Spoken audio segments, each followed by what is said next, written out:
நம்முடைய தேவனே எப்படிப்பட்டவராம்? நீடிய பொறுமை உள்ளவர்.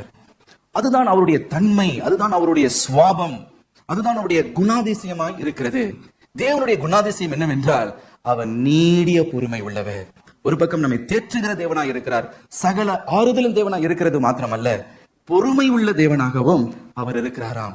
ஆம் பிரியமானவர்களே, இந்த தேவனோடு கூட நாம் நடக்கும் பொழுது, அவருடைய பாதத்துல நம்ம காத்திருக்கும் பொழுது, அவருடைய திவ்ய சுவாபம் நமக்குள்ளே நம்மையும் அறியாமல் நமக்குள்ளே அது உண்டாகி விடுகிறது. ஹல்லேலூயா. அந்த நீடிய அந்த பொறுமையை நாமும் பெற்றுக் கொள்ளுகிறோம். எப்பொழுது? அவருடைய பாதத்துல காத்திருந்து அவரோடு நடக்கும் பொழுது, அவரோடு சஞ்சரிக்கும் பொழுது, அவரோடு பழகும் பொழுது, ஒவ்வொரு நாளும் அவரோடு கூட நடக்கும் பொழுது அவருடைய திவ்ய சுவாபம் நமக்குள்ளே உட்புகுத்தப்படுகிறது, நமக்குள்ளே தானாக வந்து விடுகிறது. ஹல்லேலூயா. ஆங்கிலத்துல ஒரு பழமொழி ஒன்று உண்டு. Show me your friend and I will tell you who you are. உன்னுடைய நண்பனை எனக்கு நீ காண்பி, நீ யார் என்பதை நான் உனக்கு சொல்லுகிறேன். அப்படி என்றால் நம்ம யாரோடு நெருங்கி பழகிறோமோ, யாரோடு கூட நம்ம சஞ்சரிக்கிறோமோ, யாரோடு கூட நம்ம பழகுகிறோமோ, அவர்களுடைய குணாதிசயம், அவர்களுடைய அந்த தன்மை நமக்குள்ளே நம்மை தானாக நம்மை பாதிக்கிறது, நம்மை அறியாமல் பாதிக்கிறது.